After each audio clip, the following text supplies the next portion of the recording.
A foreign invading force, identified in the ancient texts as the Hungarian, is ordered to strike a specific target in Iraq. But before they can even reach their goal, they are swallowed completely by the desert. As the dust settles from that failure, the region falls under the control of a ruler nicknamed Al-Hakam. The texts describe him as a dark-skinned, saliva-dripping conqueror, but his reign collapses almost the instant it begins, lasting no longer than an hour. Ali identifies this rapid collapse as the opening trigger of a grim, linear sequence of events recorded centuries ago, detailing the exact steps of Iraq's ruin. This diagram illustrates the short-lived, chaotic dynasty that follows. Power passes rapidly from Al-Hakam down to his leprous son, and finally to a ruler known as the Red One, who is quickly assassinated by foreign messengers. The sudden death of this final leader shatters any remaining central authority, tearing open a massive power vacuum. Seizing the opportunity, a group identified as the Nabateans of falsehood floods into the void, extending their rule from the orbit of Basra all the way to Wasit. Their time in power exacts a devastating environmental toll. They drag a severe, unrelenting drought across the entire region. As this timeline shows, the collapse accelerates during what the texts call the 11th century's 30s. Baghdad is struck by 11 distinct tribulations, from the descending to the flying to the connected and destructive. It is a total slaughter, consuming elite and commoners. This total internal collapse, political, environmental, and social, leaves the region fractured and vulnerable to the external armies waiting on the horizon. The terror takes physical form at a local bridge. A man with yellow eyes appears, and in a single surge, 70,000 are killed.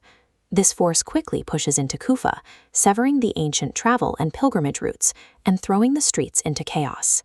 Yet, out of this very chaos, a figure known as Shuaib bin Saleh, the one-eyed immortal, steps out from the reeds and thickets, completely untouched by the carnage. This localized bloodshed in Kufa serves as a prelude to a much larger, organized invasion converging rapidly from the west. On this map, the threat materializes. The Sufyani descends from Damascus, bringing an iron wall of 70,000 men. His army marches east, carving a path through Jalula and Kanakin, sealing off the region. Iraq's major metropolises are systematically broken. Kufa falls, Basra is possessed. In Baghdad, texts note people are slaughtered like rams. The prophecy draws a sharp contrast. While Iraq burns under the sword, Damascus remains a safe pavilion, directing the carnage from a distance. With every major Iraqi city now under the Sufyanis' control, the nature of the war shifts. What happens next moves beyond the reach of conventional earthly armies. To counter the Sufyani, the Mahdi begins assembling a state. He gathers ministers from Hamadan and pulls his frontline soldiers from Kolan.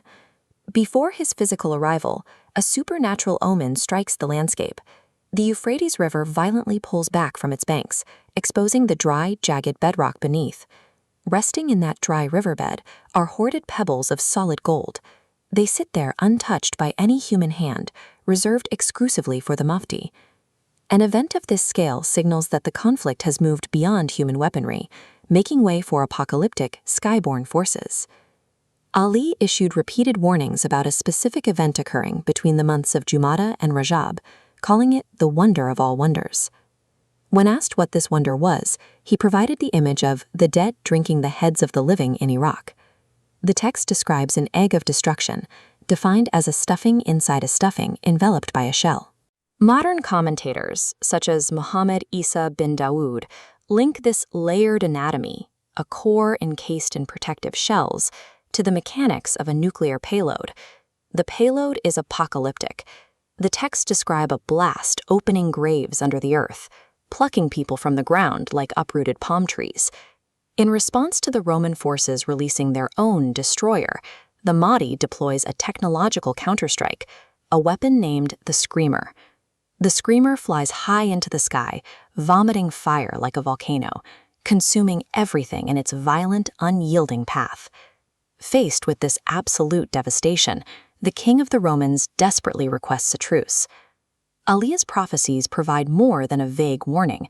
They map a precise sequence, tracking the fall of ruling dynasties, the march of specific armies, and the arrival of apocalyptic weapons, bringing the entire world to the absolute edge of the end.